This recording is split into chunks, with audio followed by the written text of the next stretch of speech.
Wallace. And I have Don Holly here with me. 3 phases, dressage, cross-country, show jump. And you're out on course and something's going wrong or going right. You know how to react to what they're doing. It was built originally to be a schooling facility, and so everything's set up very conveniently.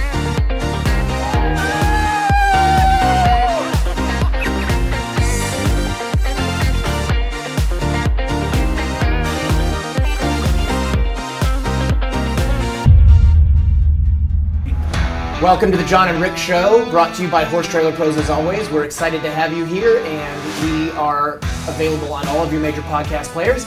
And super excited, Rick, because today we are joined by Scott Keach and Peter Gray. That's super, and this is episode 19. I feel like Star Wars. Yeah, we have more episodes than Star Wars. Episode 19, yeah. It's so cool. Yeah, it's great to have Scott and Peter joining us. I know Peter Gray's been keeping real busy judging this season, and yeah, Scott's been busy jumping jumps. Yeah, Peter actually this weekend, we'll talk to him about it, had to go from Virginia to Rocking Horse back to Virginia. So we need to make sure we ask him about that. Wow, that's a lot of travel. Weather related. So we'll get into that for sure. Well, there's a lot of good things that's happening. We're going to talk about some results. Yeah, so we were all at Rocking Horse. Yep. And it was actually, I thought, a really good event. The weather was good. It was good. Courses were good. The weather was great. You did really well. Yeah, I had Prophet there and Archie there getting ready for Tryon, and it's always nerve-wracking. You know, like I don't know, I guess you guys, well, obviously you did when you ran Rocking Horse. I was early in the season, like playing back and forth. Do I want to run Chattahoochee, which is 2 off weekends and then Tryon, or do I want to go to Rocking Horse, which is an hour and a half away from home, but then you only have 1 off weekend? So it takes you an hour and a half to get the Rocking Horse. What do you do? Be careful. I'm very careful. There was bear activity the whole way. You don't even drive your trailer. Are you in the Corvette? No, I didn't take my car, but I wanted to. But there's dirt roads on the way. Once you get into Rocking Horse, I want to drive to the field in my car, get dirty. Oh my gosh. So anyway, now you've thrown me off track. So okay. I ran them both at Rocking Horse, which, I think that's always the big stress for all of us when you're that last run. And it's nice to have 2 off weekends, but I wanted to make sure that I didn't have to ship them that much further. And as luck would have it, I think I did okay considering the weather up at Chattahoochee. I know, that was a good, because it was like a lake and the cross country didn't run, and so... Yeah, we had sort of our... You would have had intermediate. Intermediate ran. But poor Gabby, who works for us, had her horse in the advanced, and they canceled the whole thing. It was chest-deep water. That's crazy. It was unreal. So you're lucky you did that, and it's always a big deal when you're making your plans, right? Right. The season, you're always kind of going, I need to go here, I need to go there. Just like you said, there's thought that goes into it, what you want to have, how you're going to be prepared. Like you said, you ran Prophet a little bit slower on the intermediate cross-country just because you have something coming up and you want to be safe, right? Yep. So there's strategically plans that go on. Right. Some people have to go a little bit quicker just because that's what they need to do. Others need to go slower. They just want to prep that way.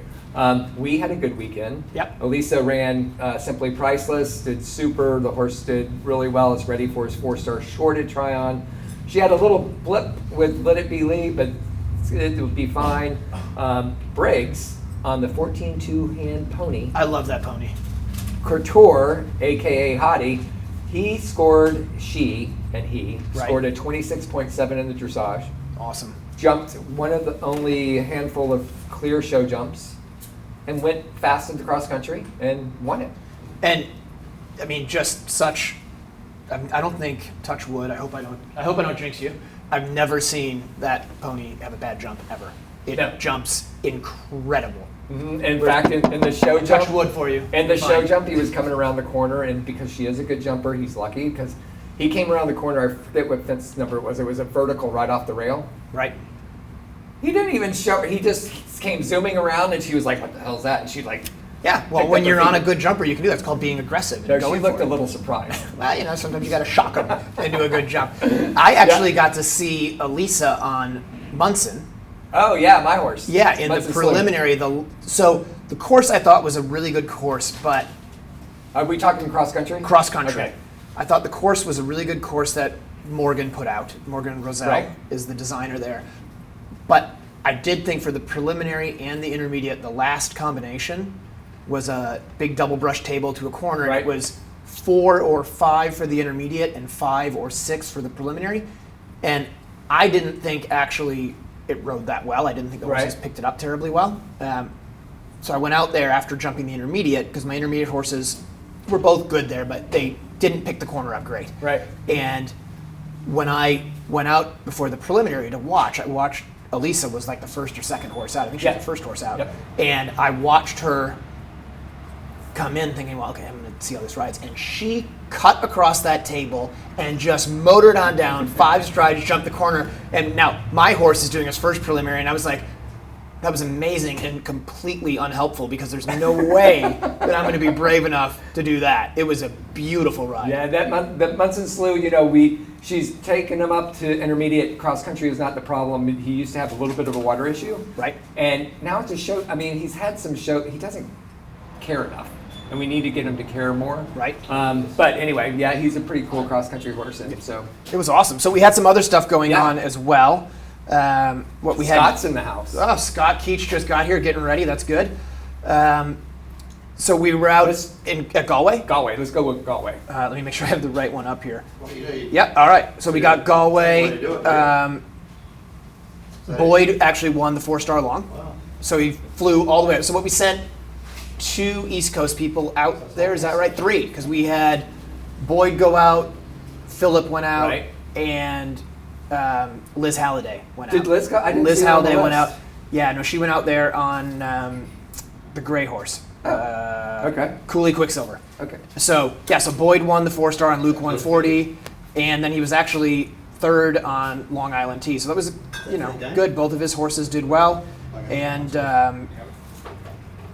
and then Liz actually had. I remember seeing it on Facebook. She had a little bit of a disappointing performance out of that. Oh, that's too bad. Yeah, she didn't love the dressage, and then had flag on cross country. I didn't. And then she you know more than I do. Yeah, so she had flag on cross country, and then she had to zip around and do an option, or came back around thinking maybe she hadn't jumped it. Right.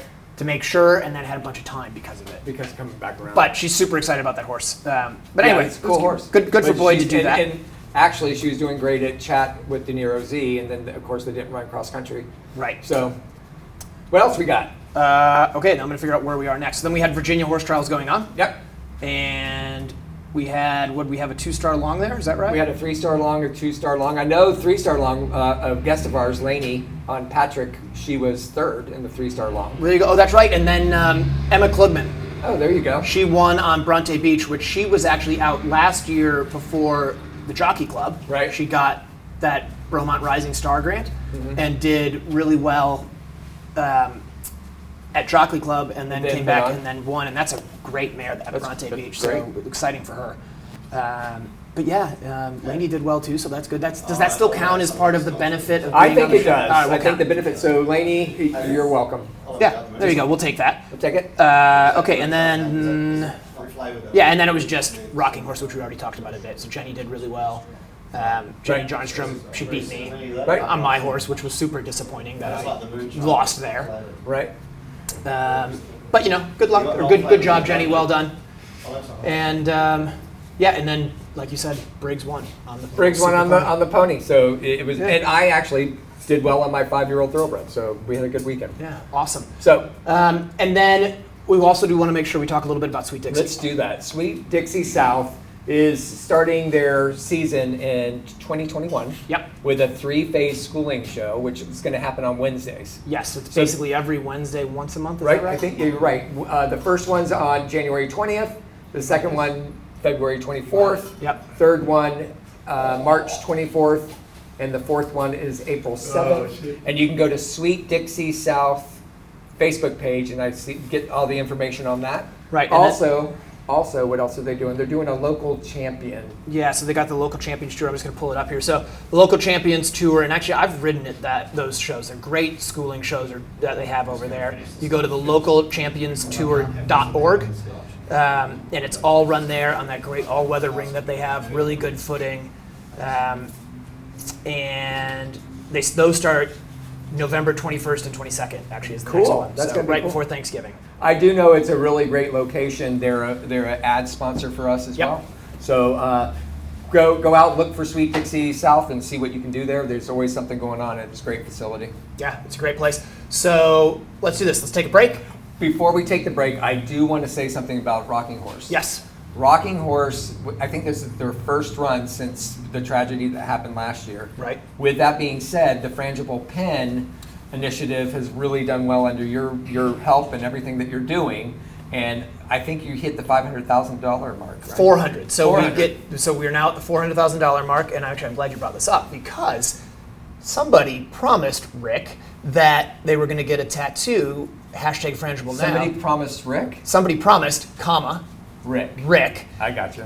that you were going to get a tattoo if we hit the next 50,000. And I'm going to live up to that. And we did. So we're going to have to get that done. We'll Yep. get some video footage of that. We'll see if you get By the quite as way, red this in is the face. a clean canvas. It's not like Jon, who already had stuff all over him. So this is going to be a first ever we probably need tattoo. some feedback from our fans as to where and how big this tattoo should be. Well, Because it can't be size- like this little tiny, like we got to be able to see it. Yeah. Well, I want to do whatever we can do to help promote. I think it should be Safety. full on the back of your shoulders, Yeah, right. full length. Like Yeah, like a bodybuilder. That'd be great. that would look great Or maybe like a tribal band on your arm. on my neck somewhere. Yeah, oh, a face tattoo. Yeah. All right, you guys decide. Let us know. Whatever gets the most likes or the most votes, Rick will get it there. I say forehead.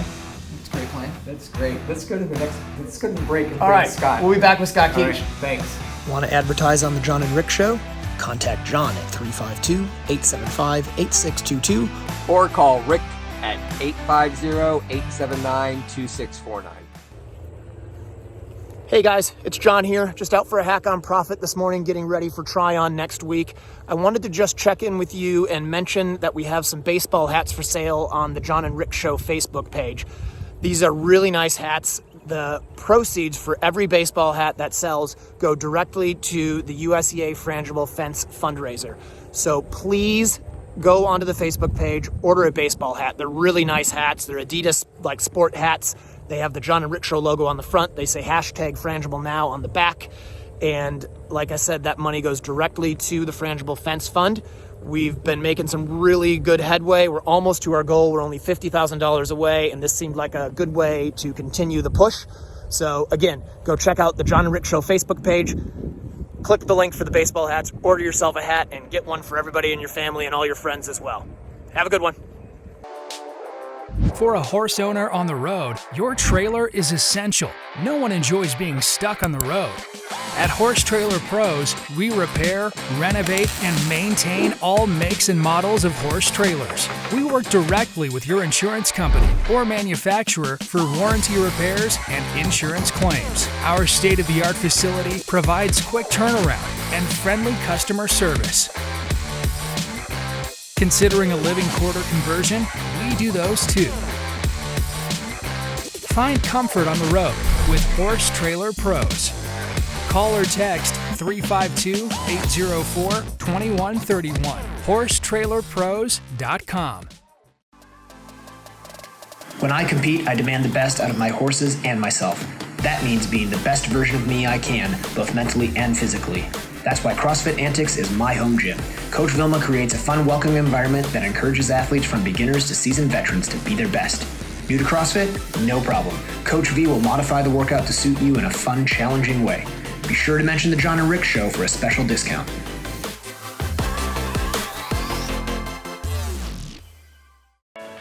Sweet Dixie South is an equestrian facility built for the lifestyle of eventers of all levels.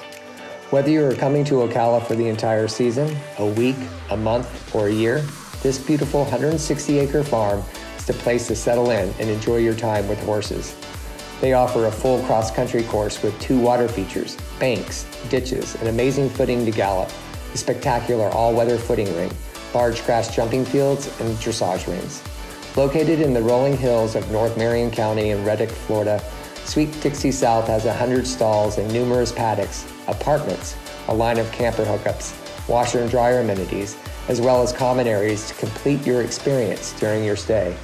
Under the ownership of Mike Campbell and the management of Can-Do Joe Adams of Top Rail Tack, Sweet Dixie South has transformed into a premier eventing training facility in Florida. Go to www.sweetdixiesouth.com for more information. Hey, Rick here. Do you have a horse suffering from poor performance, anxiety and fear, low appetite, agitation, or nervousness? StressLess can help. StressLess, the hot horse remedy, is veterinarian-developed, show-safe, all-natural formula that promotes calmness, focus, and mood balance in horses experiencing stress related to training, showing, racing, stall rest, and travel. This equine supplement encourages calmness, focus, and mood balance without affecting the motor skills or energy levels of your horse. It promotes a more willing and balanced temperament with no drowsiness or impaired function, resulting in increased focus, a calm mind, and a happier horse and rider. Try StressLess today and see for yourself why we think StressLess is the best hot horse remedy you will find. Check us out at centerlinedistribution.net and on Facebook and Instagram as StressLess Horse Supplement.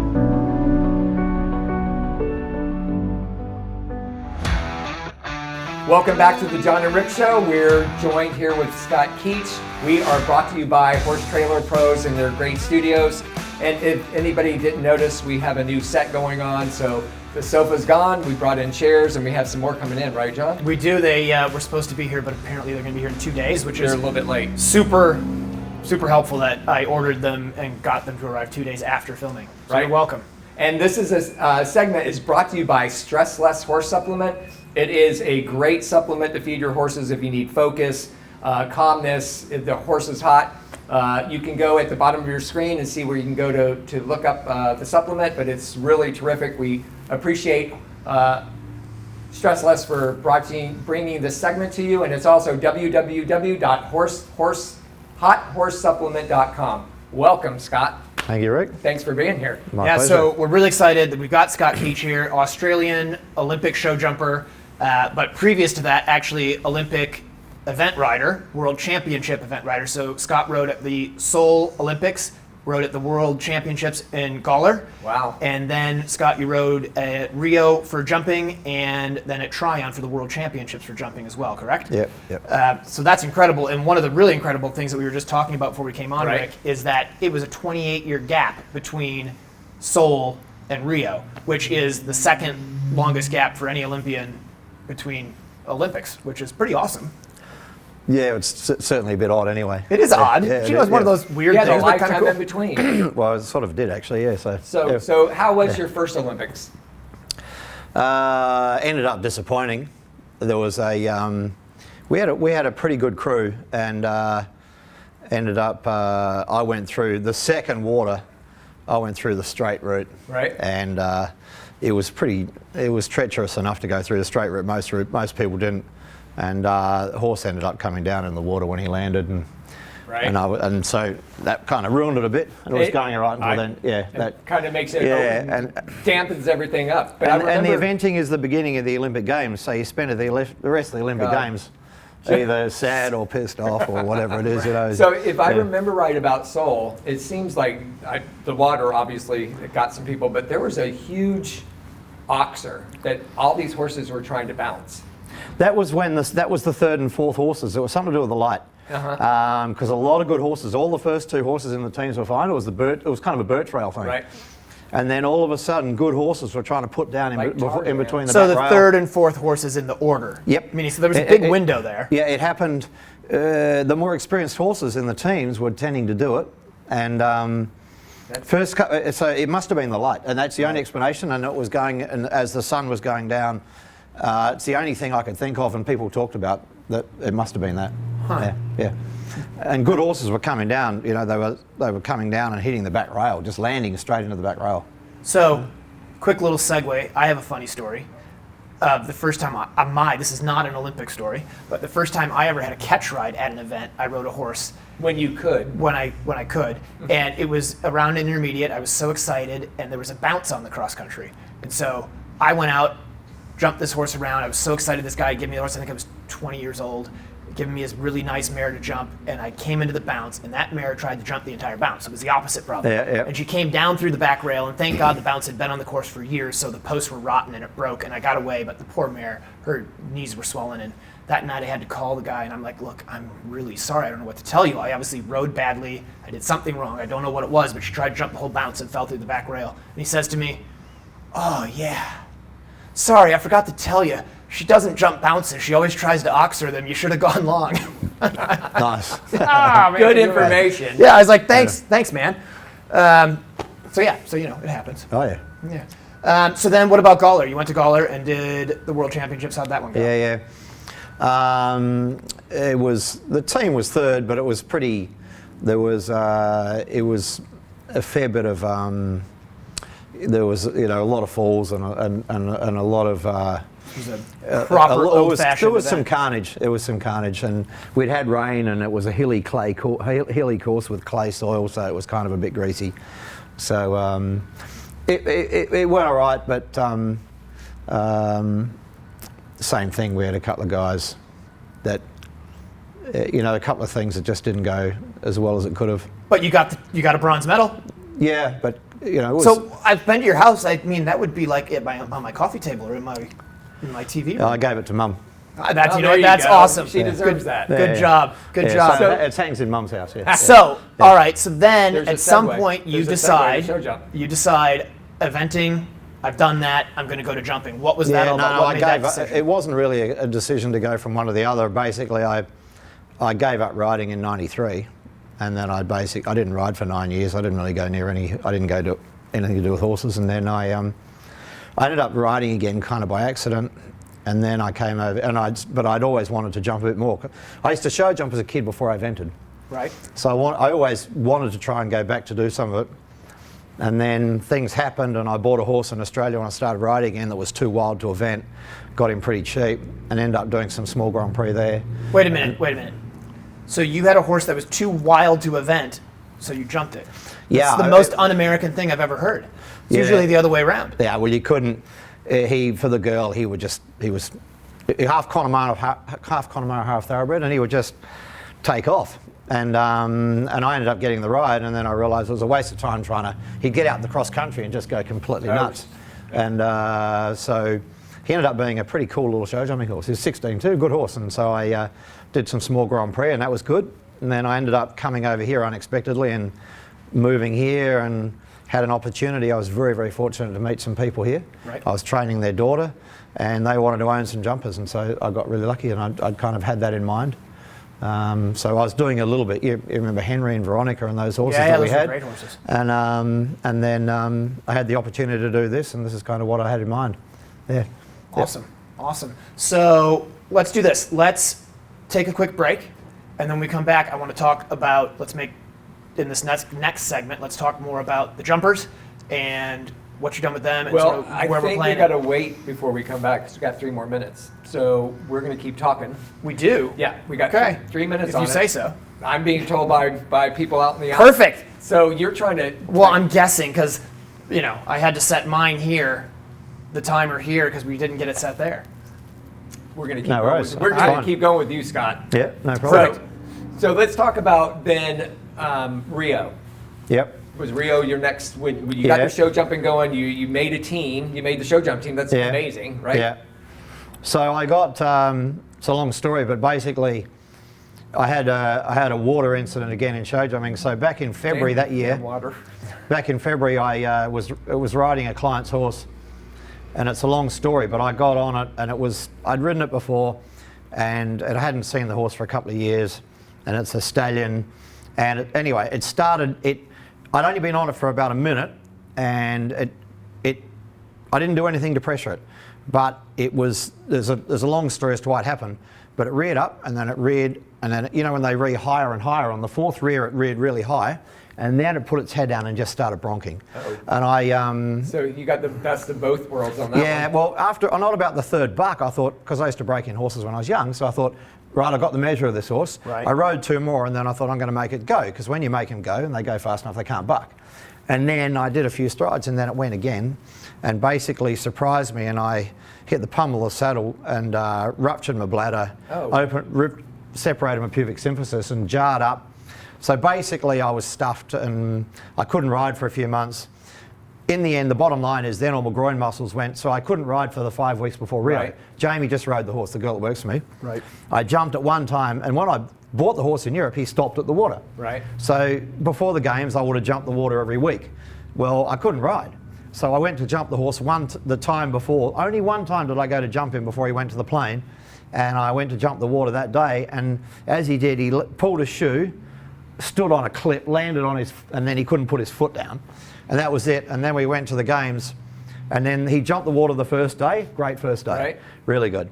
But then we gave him the next day off. I couldn't walk because my groin went again on the second jump. And literally I couldn't walk. So I had the next day off and he came in too fresh. And then for some reason that day, hit the brakes at the water and I couldn't do anything about it. He was still jumping all right, but it was done. And then he stopped. I was out. I came off. I was, because he stops really quick. And he hasn't stopped at the water since, but it was that. So I remember everything led to a disaster. And you got hell for that, I remember, because of the way it got bad press and the whole thing. Yeah, but I know you apparently I was meant to have patted the horse when it stopped. Right. I remember. I mean, as anybody would do in that situation, you're disgusted with everything that's happened. Yeah, but here's the insight. He made the Olympic Games again. You did it. You got there. You were at Rio, and when we come back, we're going to talk about more successes in the future. No worries, Yeah. All right. Yeah. Let's take a quick break, and we'll be back. Apparently I was meant to pat the horse. Yeah, well, Looking for an amazing fox hunting experience? Contact Black Horse Farm, Fox Hunting and Eventing. Located in Area 4, Black Horse Farm and the Mossback Hounds in Elizabeth, Illinois welcome all USAA eventers to come join them for an introductory fox hunt free of charge. Ride with Master of the Hounds Tony Leahy and the Mossback Hounds over some of the finest hunt territory in the entire country.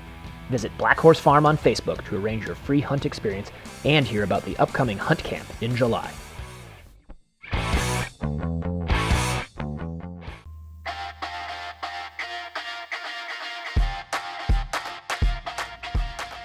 Jump for Joy USA has what you need for your private farm or recognized competition. Our jumps are no maintenance, easy to move, and affordable. No scraping or painting necessary. We offer jump stands, wings, fillers, water trays, and more. Poles are wood-filled and available in 4 weights and lengths. And we now offer octagonal poles.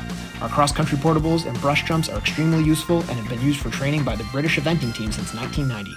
Easy to move from the arena to the field and no tractor required, so you can change your setup often. We ship coast to coast in the USA and Canada. Visit our website, jumpforjoyusa.com.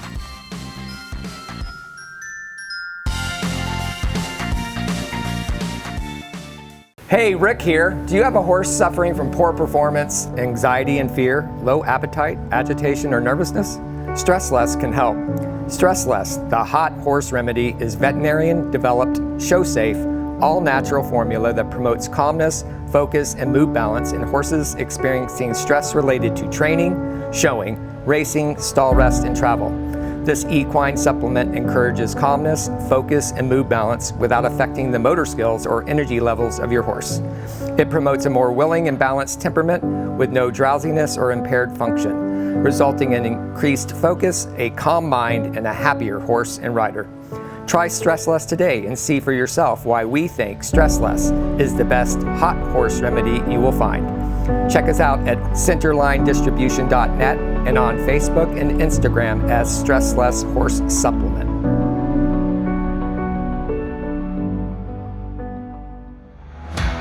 welcome back to the Jon and Rick Show, brought to you by Horse Trailer Pros.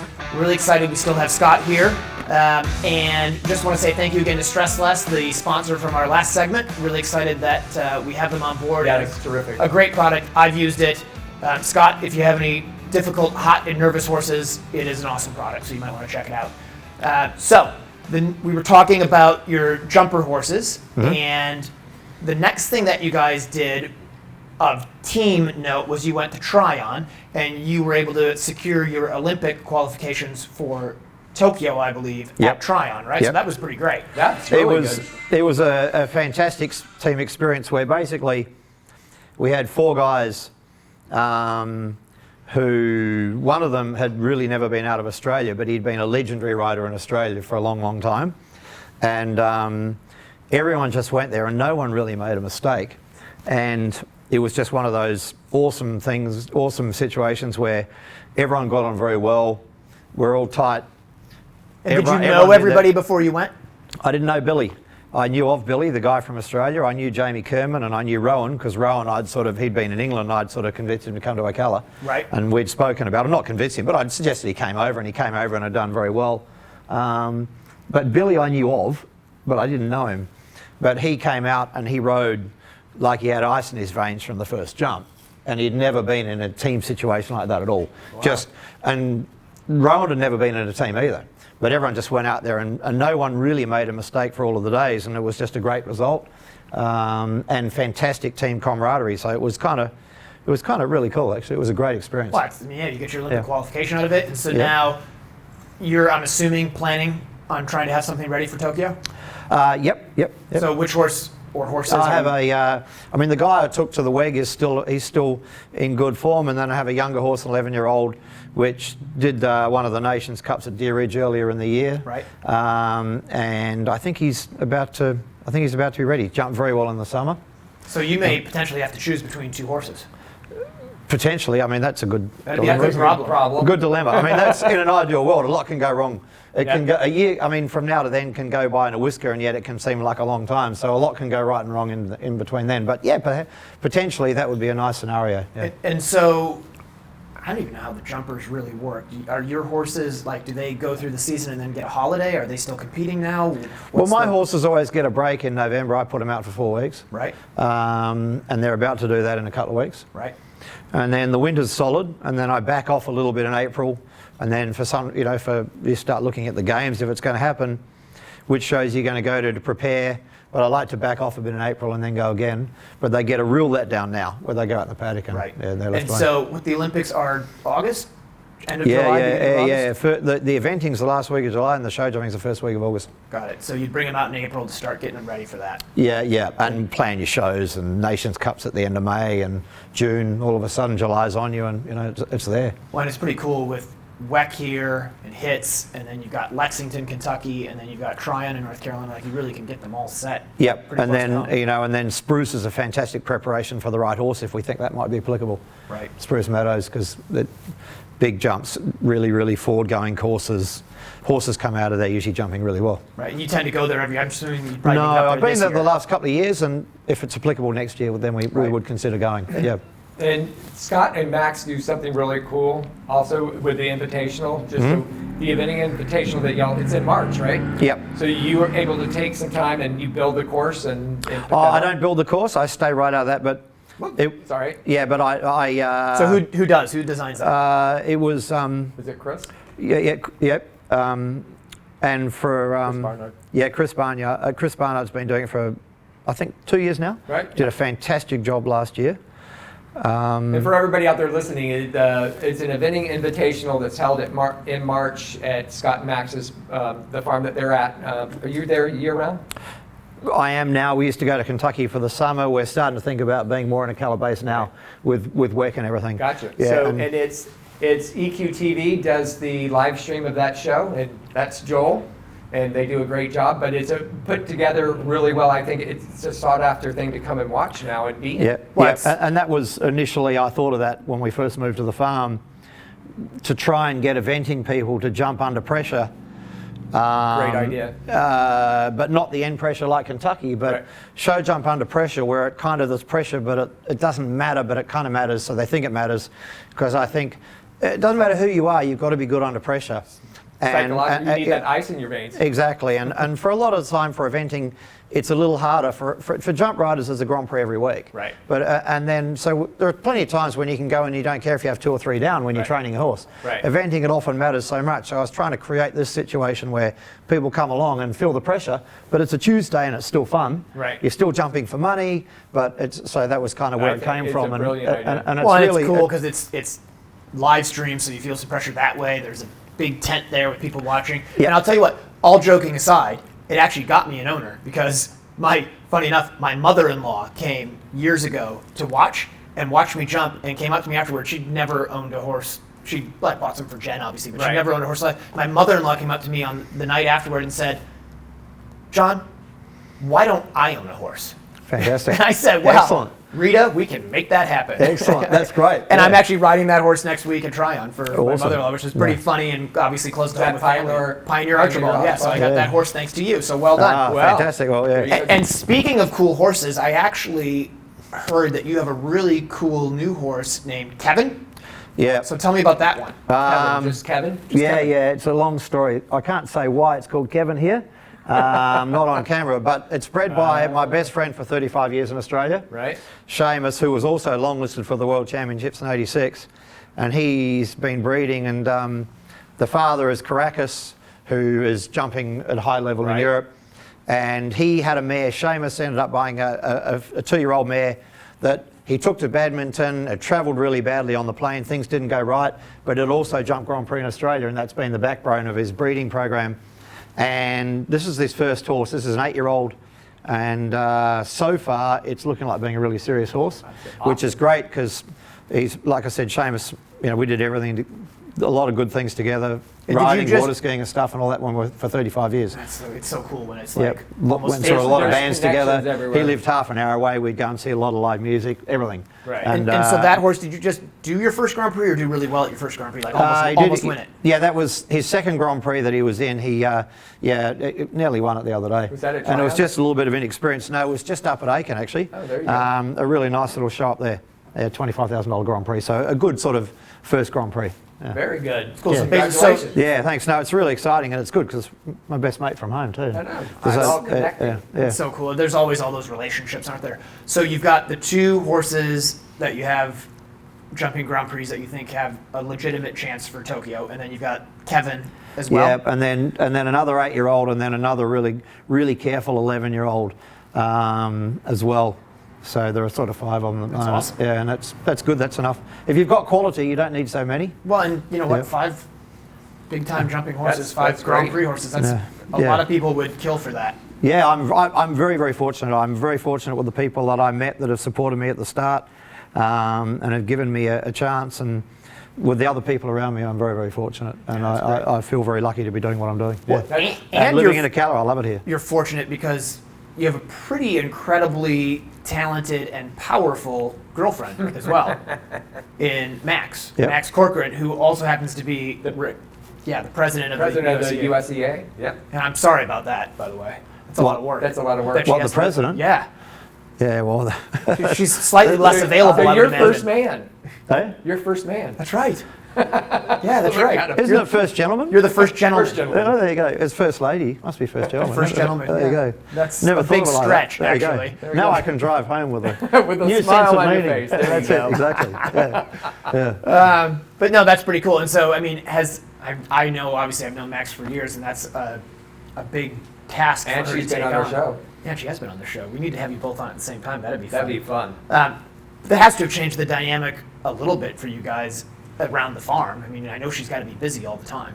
Yeah, but I mean, she's got a lot of other stuff on, so she's not at the farm that much. Right. She just does her thing. She pops in and pops it's out. important. I think it's important to stay independent to a degree of independence. I mean, I've had she will help if I want a bit of advice, especially with certain aspects like soundness and stuff like that. But I know that there are many times when relationships don't go so well if there is too much. It was too close. That's right. And That is true. I've had personal experience with that before. Right. So, Well, as long as you know how to navigate it and it's working for you, that's the way you do it. maybe I do. It's worked so far. So Exactly. yeah. I mean, Hopefully How I've many learned. years has it been? That's it. It's been 5, no. It's been way longer than more. that. 7? What is it now? 2020. It is It 2020, is. yeah, All but you year. forget this year. 12 years. 12. Yeah, there you go. That's impressive, man. Good job, Max. Congratulations. Well, how long have you been married? 20. There you go. So that's longer. Yeah, I mean, a little longer. Yeah, there you go. Yeah, you'll get there. Yeah, maybe. If things go well, I'll always be 8 years ahead of you. That's it. Exactly. Yeah. It's been terrific having you on the show. We Oh, appreciate thanks, you fellas. coming No, in. I appreciate And it. I know Thank you. Peter's walked in. We're going to be talking to him. So Yeah, well, so we'll be right back with Peter Gray. Yep. Scott, thanks so Well, much I for hope I joining haven't us. insulted anyone or anything. no, Not way. me, anyway. All right. Not me. So Thanks, fellas. Very good. right, Pleasure to be here. let's check out the commercials and we'll be right back. Excellent. Hey, Rick here. Do you have a horse suffering from poor performance, anxiety and fear, low appetite, agitation, or nervousness? StressLess can help. StressLess, the hot horse remedy, is veterinarian-developed, show-safe, all-natural formula that promotes calmness, focus, and mood balance in horses experiencing stress related to training, showing, racing, stall rest, and travel. This equine supplement encourages calmness, focus, and mood balance without affecting the motor skills or energy levels of your horse. It promotes a more willing and balanced temperament with no drowsiness or impaired function, resulting in increased focus, a calm mind, and a happier horse and rider. Try StressLess today and see for yourself why we think StressLess is the best hot horse remedy you will find. Check us out at centerlinedistribution.net and on Facebook and Instagram as StressLess Horse Supplement.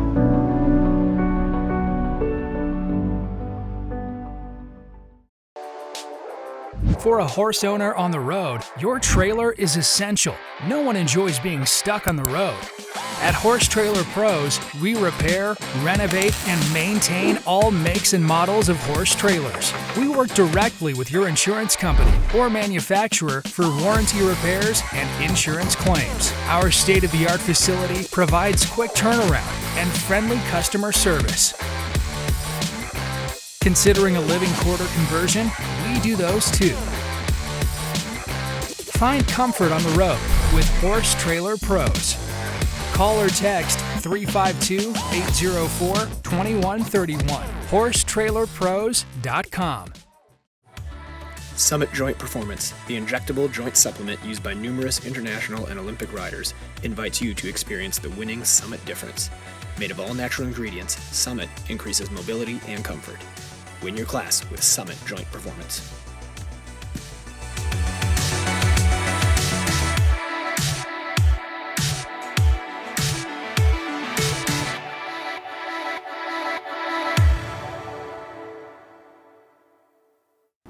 Welcome back to the Jon and Rick Show, brought to you by Horse Trailer Pros, and we are joined here today with Peter Gray. Yeah, and super excited to have you, Peter. Thank you for joining us. Thank you for having me on the show. So Peter actually is from Bermuda originally, and in 1980 was the first Bermudian ever to compete as an equestrian at the 1980 Olympics, at the alternate Olympics, actually, correct? You did your homework. I did, and then rode again in 84 and 88 at the Summer Games, and was the bronze medalist at the Pan American Games, is that right? That's correct. Yeah, so I know my stuff, and I'm really fortunate. My mentor and my first job in the eventing world was to go work for Peter when I was 19, and What year was that? 19. I was 19. It was funny. It was only 5 years ago. So I don't know. It seems like it was a long time ago. That was in 1995, 96 in there, and I got to go up to Canada and work for Peter and Paul. And you know what? If I had to do it all over again, I would go back and I'd try to stay longer. I learned everything that I learned from there. Sorry about that. So any of my We couldn't get rid of you after 3 years. You wanted to stay longer. I wanted to stay. I enjoyed it. It was a great time. But a legend in eventing, and now a great international judge as well in eventing. Thank you. And you actually had a pretty busy weekend this weekend as well, didn't you? Yeah, I'll just go back to 88. Scott. Yes, let's go back to 88. Let's go back to 88. No, Scott Keach was riding on the eventing team there. That's why I first met Scott. And he said he fell off in the water. Oh, did he? Yeah. Oh, okay. He just told us How that, was your 88 Olympics? I fell off at the one after the water, so I was better than him. All right. We got to find out who fell off at the one after the water. I only know I know Phyllis Dawson. Did she have the same bounce problem that Tarzan and There was an oxer at the top of the hill. Yeah. And everybody tried to bounce it. Yeah. Actually, in those days, you could get back on continue. You which I could. did. Yeah. And Tarzan did it twice. Tried to bounce it twice. Yeah. Yeah. Sometimes you don't want to reapproach. Yeah. So did you jump the oxer, or was that after the water? I did the oxer fine, and I think I was at the third to last, and I could see the finish line. And I'm thinking, oh my God, I got over the oxer. I think we're going to do it, and bang, I was on the floor. So stay focused. Not to laugh, until but you're that's over just the last fence last and through the fence. finish line. Oh, that sucks. I'm only Yeah. laughing because of your face when you said it. Yeah. So then after 88, and I was, like you worked for Peter, I also went and stayed with Peter and did some stuff when I was going up to the 1990 Pan Am Games, I believe. But I remember the Bermuda people coming over and became friends with a lot of the people that you were friends with as well. And so it was kind of a cool time Yeah. to be eventing. So Yeah. what happened after 88? Well, it was interesting. The Bermuda team was we didn't have much depth, but we had 4 or 5 riders that were fairly good, and they carried on. Personally, Good ones. yeah, they were good. I continued on in my own path and did as much as I could at the upper level, team-wise. But interestingly enough, what happened while I was associated with Bermuda, Princess Anne was president of or chair of the FEI, and she asked for someone from a country that often has individuals at the Olympics to be on the FEI committee, or a task force. You remember at the time we were trying to decide the dilemma of how to solve the problem with riders getting 2 medals for one performance. Right. So before we got the individual competition in. So that was my first foray into the FEI, which Jon is now has a spot with the committee, which is an awesome privilege. So interestingly for me, I did continue with my upper level eventing, international level, but also started with the FEI, which sort of got me on the track of committee work and what could I do for the sport behind the scenes. Right, which then I do want to talk a little bit about the '84 Olympics, but before we do that, you ended up thinking about this committee work and what could you do for the sport. You actually coached as well for Canada at 2 Olympics? 96 to 2000. Right. Which So is Atlanta to Sydney, yeah. which is a pretty long time, really. For Canada, yeah. Yeah, totally. That's what I was going to say. Yeah. Yeah. We're not laughing at And anybody. honestly, We kinda are. It was at that time that, sorry fellow Bermudians, but it was at that time, once you've coached for a country and you live in that country, it becomes your country. So after Right. that, I became Canadian. It was, And that was 95 when you became Canadian? 96. 96. Yeah. Right. Wow. And then you and Paul, when did you and Paul meet? 30 years ago. We were just talking about John's on 20. He was barely born. Scott was on 12. Y'all are on 30, met 30 years yeah. ago. Yeah. That's pretty awesome. We And just, so I did hear something about Paul that's real exciting. Not to just change it up, but he's gotten a job at WEC. yeah, he's been asked World Equestrian to Center. announce at the new World Equestrian Center for 12 weeks, so he's That's pretty so- pumped so about Paul that. Delbrook is the voice of the World Equestrian Center. Yeah, all of a sudden he's the Yeah. breadwinner Hey, Paul. of the family, so Perfect. Good job, Paul. Congrats. very, very impressive. Well, y'all have been a staple in eventing for many, many years, and I know Paul competed up through the levels as well. And so I just always enjoy seeing you all the time and seeing Paul, and so it's been great. I'm glad you're back on the show. You only did like a cameo interview with Jon during COVID. Well, we're still in Right COVID. as COVID had just started, yeah, I got to go over and stand 12 feet away and video. I will say one thing that just came to mind. The three of us have all been very involved as competitors, but also with the association. And I think there's a big piece missing with a lot of upper level riders who only compete. And I think they do need to look at see the other side of the coin. I agree with you. See how the whole process works, how they can give back, how they can, help Participate. move the event forward, not only at an international level, but a national level. I think that's probably some really good. I know, it does take time. It takes some effort, but it's our sport. And we need to really give to it. So to your point, I think more people need to get involved. I think he's been on every committee that ever you could possibly ever be on. was Because formed. I can't say no. Yeah. But I think But you can say no. I can't. Yeah, you Working, can. I'm getting better at it. But I think you're right, Peter. And like you, again, were a great example for me with that because you always were involved. And to me, I think the point really should be, right, that we all do this because we want to compete and we want to ride horses and do what we love. But if we're going to make it our life, I don't want other people determining your life. totally. Right. I want to have some say in what I'm doing Well- and how the sport's going. And to that point, you made a difference in our sport, and I don't know if a lot of people know this, and I'm going to tell people I'm what it concerned is. about what he's going to say right now. Well, Jon led the drive, I would call it that, to make it so our sport can be expensive. And I've led the drive to make it so our sport can be No, expensive. I said the You're sport- all very welcome. the sport can be expensive.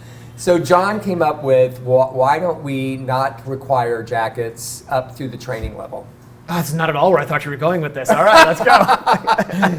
So for all of you out there, Jon proposed the rule, and it passed. Peter was a big proponent of this rule. I know. You look at his. Yeah, he's like, I can't believe you did that. I can't believe he did that either. I was the only one that voted against it. And every You time were. I was on the every board time we doing go that. to a horse trials and there's one person without their jacket, and it's this guy just because he got the rule change. I ride without my jacket. My favorite thing to do, Rick, I is when rode I without know my jacket last weekend. when I know Peter's judging a division, I like to go, even if it's freezing. I go Right. without a jacket, unbraided. And I'm like, hey, Peter. I wasn't braided either.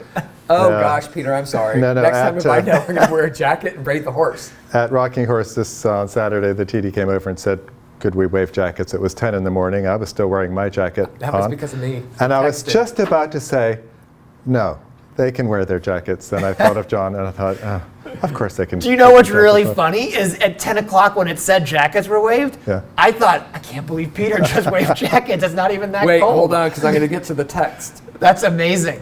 Look, look. Our jackets waved.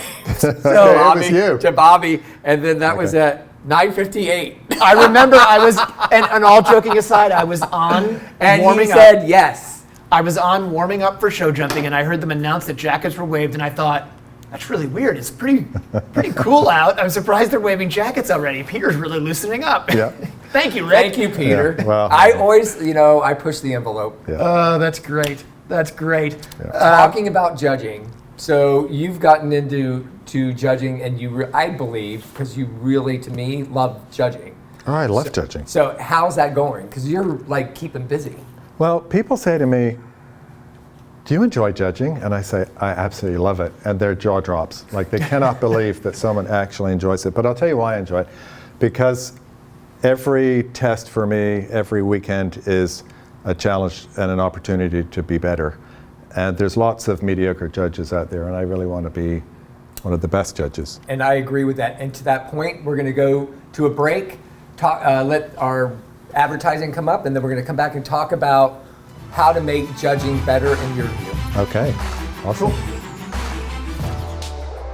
For a horse owner on the road, your trailer is essential. No one enjoys being stuck on the road. At Horse Trailer Pros, we repair, renovate, and maintain all makes and models of horse trailers. We work directly with your insurance company or manufacturer for warranty repairs and insurance claims. Our state-of-the-art facility provides quick turnaround and friendly customer service. Considering a living quarter conversion? We do those too. Find comfort on the road with Horse Trailer Pros.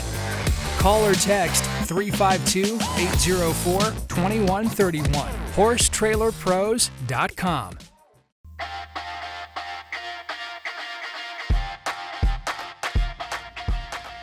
Jump for Joy USA has what you need for your private farm or recognized competition.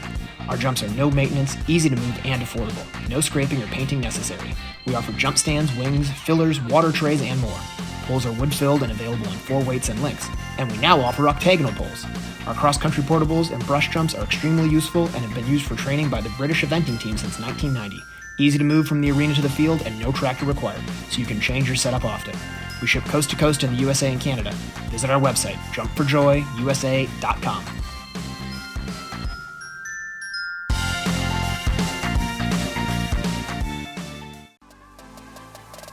When I compete, I demand the best out of my horses and myself. That means being the best version of me I can, both mentally and physically. That's why CrossFit Antics is my home gym.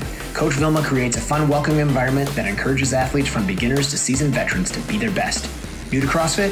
No problem. Coach V will modify the workout to suit you in a fun, challenging way. Be sure to mention the Jon and Rick Show for a special discount.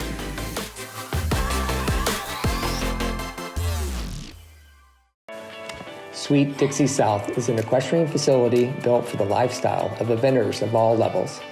Whether you are coming to Ocala for the entire season, a week, a month, or a year, this beautiful 160-acre farm is the place to settle in and enjoy your time with horses. They offer a full cross-country course with 2 water features, banks, ditches, an amazing footing to gallop, a spectacular all-weather footing ring, large grass jumping fields, and dressage rings. Located in the rolling hills of North Marion County in Reddick, Florida, Sweet Dixie South has 100 stalls and numerous paddocks, apartments, a line of camper hookups, washer and dryer amenities, as well as common areas to complete your experience during your stay. Under the ownership of Mike Campbell and the management of Can-Do Joe Adams of Top Rail Tack, Sweet Dixie South has transformed into a premier eventing training facility in Florida. Go to www.sweetdixiesouth.com for more information. Welcome back to the Jon and Rick Show, brought to you by Horse Trailer Pros, and we are still here with Peter Gray. And before we took our break, Peter, we were talking about making judging great again. So tell us, obviously, I have to say, and I'm not just saying this because you're judging at Tryon, but I'm not saying that I'm not saying it because you're judging at Tryon. But he might be. But you might be judging at Tryon, and maybe I'm trying to butter you up a little bit. So I think you're one of the greatest judges ever. No, but seriously, you do use, the one thing I will say that I appreciate about judging, and I think you do this, is you'll use the full scale. So I've noticed if I write a test and I do something badly, I get a bad mark. But if the next thing I do is exceptionally good, I get a good mark. It's pretty rare that it's exceptionally good, but sometimes it's pretty good. So I like judges that use the whole scale, and I think you do that. And I struggle when I have a judge where I can go in and put in what I would consider to be a really good test, and I get 6s and 7s. And then when I go in and put in what I think is a bad test and get 6s and 7s. That's frustrating. We're gonna let Peter answer all that, but I'm gonna also give my input. Yeah. Yes. I truly believe over the years there was this friction with using the full scale. And I think we're getting better at it, but not everybody's getting better. They're kind of stuck between the 5 and the 7 for some reason, where I know you and you're judging, and I've seen you judge many, many people, friends, not friends, all kinds, and they're judged all the same, but exactly how you're seeing it. So tell us, when you're sitting in the chair and you have a horse coming down the center line, what is your focus? Well, honestly, sometimes I will judge people and they will talk to me about their test afterwards. And I wasn't even aware that I judged them. I don't look at the sheet to see what their names. I start, and you use the F word, focus. That's very much what's going on in my mind. I just concentrate on every little detail. But going back to judges that use the scale or don't use the scale, even though I'm old, I'm kind of a new judge. I think I just started this 6 or 7 years ago. And my goal from the beginning was to be a top FEI judge. And I last year got my promotion to level 3, which is 5-star.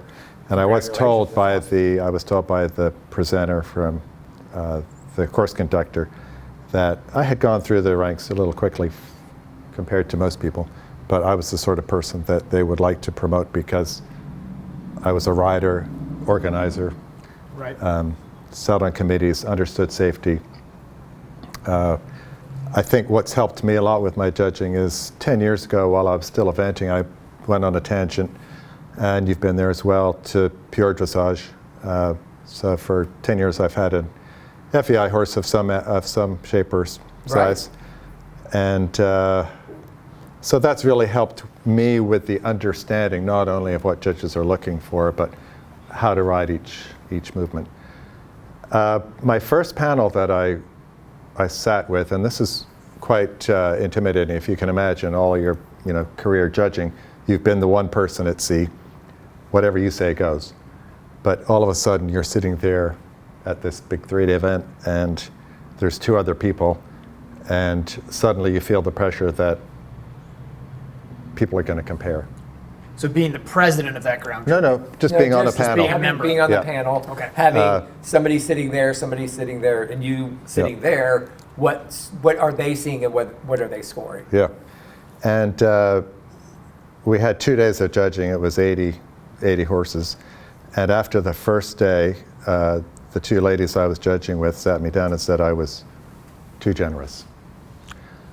And how did you take that? That I should just ease off the marks a little bit for the second day, which is absolutely the wrong thing to do. You cannot change the way you judge midstream. But they said, we've been judging for 25 years and you're a new judge, and I thought to myself, I can tell you've been judging 25 years because all you do are 6.5 for everything that comes down the center line. Right. You don't use the scale.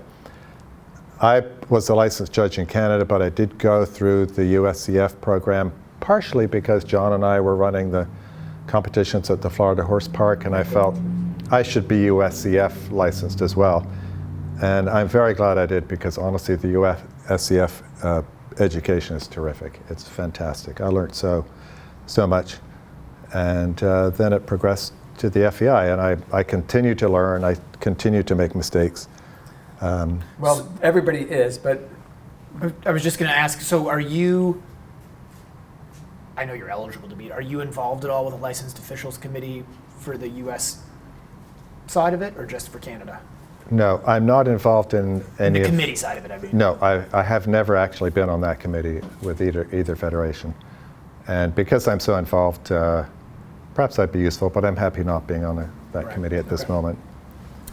I don't know. I mean, based on the fact that I kind of get that feeling that, you know, first day, let's say it's 2-day FEI competition, first day they're conservative with their scores, second day they're not. There should be no change. Yep. There should not be a conservative scoring. It should be what you see and what you're going to be scoring. Yep. There's not a change in that to me. But there must be some human nature involved in it, because it Well, seems there's a to lot be of human nature, consistent. obviously. Exactly, and it's a shame, but it seems to be. But it's always been. That's always been the way. It's always been my pet peeve. I wrote an article probably about 7 years ago called "Our Judging is Broken," and it goes into the scales and how we define, how I, as a writer, was defining a 0 to 10, and what the definitions in the dictionary says, and how we as humans can articulate what that is when you're looking at it. And Reiner Klimke is another one that said back in the day that we were afraid to use the full scale. But I think you're on the right mark, and I think you should get more involved on panels and committees, because I think we need your insight into making it the way it should be. Yeah, interesting. I was just thinking, when I was coaching the Canadian team, we had a sports psychologist, but her expertise, in her words, was she prepared mental training for sport. And I think I do train myself. I never thought about it a little bit for that first test at 8 o'clock. I think I get myself in the groove. I get myself focused as to what the standard is, what I'm looking for. And then for the second day, if we're in the same section, I will think about how we scored the day before and make sure that that standard is maintained. That first panel, I was with the ladies, and I might say that I mentored with a lot of my judging with the great Marilyn Payne, who was wonderful, and I learned so much from her and continue to. But she always warned me that I tended to be a little bit too generous, and so the first horse down the center line at this 3-day was a 2-star competition, and I gave it a 74%. I'm like, oh my gosh, we have 79 horses more to go. What have I done? All I could think of was Marilyn. But it was the winner. It was Long Island Tea, and he won the division. And you, as a judge, you have to be ready. That first You have horse to be ready for that first one. at 8 o'clock on day 1 could be the winner. Right, and that last one before lunch could be the winner as well. So even though you're hungry, you still need to judge it the same way you did at 8 o'clock in the morning when you judged it before, right? Yeah. Such a hard thing to do, I'm sure. I know. Let's switch the boat here and go to 84. Yeah, so I just think this is so cool. John's been wanting to talk about 84 for a while. So how tall are you, Peter? Because you're a tall guy. 6'4". So you're 6'4", and your first Olympic horse, well, I guess second Olympic horse, at Los Angeles was how big? 15'3". 15 hand appendix. Oh, Appendix did I say quarter 94? horse. It was 84. 84. Appendix Sorry. quarter horse, 84. yeah. Which is so cool. And so you went there with Colonel Katowski, Yeah. and 15 hand quarter horse. And so is this the one, I'm trying to remember, because you tell a great story about walking the cross-country course, and you told you to take all the straight routes, and everybody else is walking all the long routes. Is this the competition? Yeah. Are you going to tell the story, or do I No, have you tell it better than I to? You're the guest. No, and he sort of, I felt a bit bad that I dragged him all the way to Los Angeles, because he walked the courses if it was a piece of cake. And when I got through the finish line, he couldn't believe his eyes. He said, "This is the biggest course you've ever seen and I've ever seen. I didn't think you'd make it." I love that, because when Peter tells the story, it's like he's walking the straight route here, and Yeah. the British team is taking the long option, and he's walking the straight route here. So the Americans are walking the long option, he's Yeah. taking the straight route. Never walked the long option. So how did that go for you? It was a very interesting education for me. Actually, all those years ago, I really learned with this horse about how the warm-up has to be really specific for each horse, because this one wasn't a great mover. He was a fairly tight and tense horse, and I never sat the trot until I went down. Well, I cantered down the center line, but the first sitting trot was actually in the test, ring. because the more I rose the trot, the looser he got. So I didn't do any sitting trot in the warm-up, but that's where I learned about multiple warm-ups with this horse. And this is where I learned about, and you have to be a little brave to try it, a 30-minute, 40-minute hack, put the horse away for an hour, a 30-minute school, do all the things you need to do, put the horse away, untack him. I had a little nap because I needed to get myself just in the right zone. Gave the horse lunch, and then tacked him up and got on him, cantered down the center line. And he was very relaxed and